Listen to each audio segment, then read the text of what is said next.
பேசும் படத்தோட நான் எப்பயுமே அதை ஒப்பிடவே மாட்டேன். ஏன்னா அது ஒரு ரொம்ப கிரேட்டான ஒரு ஃபிலிம். அது இந்த மாதிரி ஒரு படம் நடிக்கிற வாய்ப்பு எனக்கு கொடுத்ததுக்காக நான் கிஷோர் பலேக்கு ரொம்ப நன்றி சொல்லிக்கிறேன். இது மாதிரி ஸ்டோரியை வந்து செலக்ட் பண்ண காரணம் என்ன? ஏன்னா விஜய் சேதுபதினாவே டாக் தான், வாய்ஸ் தான், அதுல எதுவுமே இல்ல. ஏன் செலக்ட் பண்ணி? இப்போ வெறும் சைலன்ஸ் ஃபிலிம் அப்படிங்கிறதுக்காக ஒரு படத்தை வித்தியாசமா இருக்குன்னு ஒரு படத்தை பண்ண முடியாது.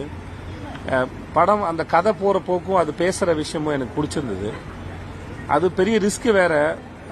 நான் பயந்து தான் கமிட் ஆனேன். ஏன் ரிஸ்க்னா, இப்போ ஏதாவது ஒரு இடத்துல உங்களுக்கு இங்க பேசலாமே, ஏன் பேசாம இருக்காங்க தோணிடக்கூடாதுன்னு ஒரு ஒவ்வொரு காட்சி நடிக்கும் போது அது மேல ஒரு கவனம் இருந்தது. இன்னைக்கு நீங்க பாக்குற வரைக்கும் அது மேல பெரிய பயமும் இருந்தது. நீங்க எல்லாம் பார்த்துட்டு என்ன சொல்வீங்கன்னு. ஏன்னா நடிக்கும்போது அதை பார்த்தா கணக்கு போட்டு தான் பண்றோம். அந்த டிமாண்ட் இல்லாம பாத்துக்கணும், இங்க பேசிருக்கலாமே இவங்க அப்படின்னு உங்களுக்கு தோணக்கூடாதுன்னு நினைச்சதா அதை பாக்குறோம். நாங்க நினைச்சது எவ்வளவு தூரம் உங்களுக்கு தொற்றுக்குன்னு ஒரு சந்தேகம் இருக்கும். பட் இருந்தாலும் இது எப்பயாவது ஒரு அமைகிற ஒரு வாய்ப்பு. ஒரு நடிகனை அதை பயன்படுத்திக்கணும்னு தோணும்ல.